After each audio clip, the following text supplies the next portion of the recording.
ধর্মীয় কিংবা রাজনৈতিক কারণে কোনো ব্যক্তি বা গোষ্ঠীর প্রতি প্রতিশোধ কিংবা প্রতিহিংসা পরায়ণ হবেন না।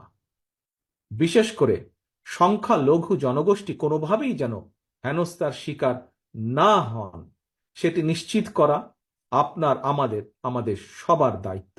বাংলাদেশে মুসলমান, হিন্দু, বৌদ্ধ, খ্রিস্টান, বিশ্বাসী কিংবা অবিশ্বাসী কেউ সংখ্যালঘু নন, বরং আমাদের একটি পরিচয়, আমরা সকলে বাংলাদেশী। সুতরাং ব্যক্তি হিসাবে কারো প্রতি কোনো ক্ষোভ থাকলে প্রয়োজনে আইনগত পদক্ষেপ নিন, কিন্তু দয়া করে আপনারা কেউ নিজ হাতে আইন তুলে নেবেন না। অন্যকে নিরাপদ রাখুন, নিজেকেও নিরাপদ রাখুন। নিজের মহত্ব দিয়ে প্রমাণ করুন আপনি আওয়ামী লীগ নন, বরং আপনি একজন মানুষ।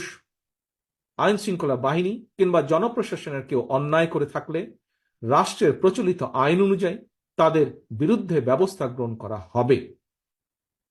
দেশে কোনো সরকারি কিংবা বেসরকারি প্রতিষ্ঠান কিংবা বিদেশের দূতাবাসগুলো নিরাপদ রাখা আমাদের সকলের কর্তব্য, সকলের দায়িত্ব।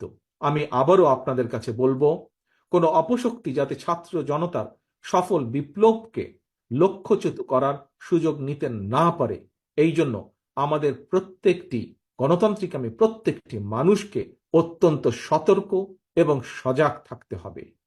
এটি এই মুহূর্তে বিএনপি সহ বাংলাদেশের পক্ষের প্রতিটি রাজনৈতিক দলের নেতা, কর্মী, সমর্থক, শুভাকাঙ্ক্ষীদের প্রতি আমার বিশেষ আহ্বান।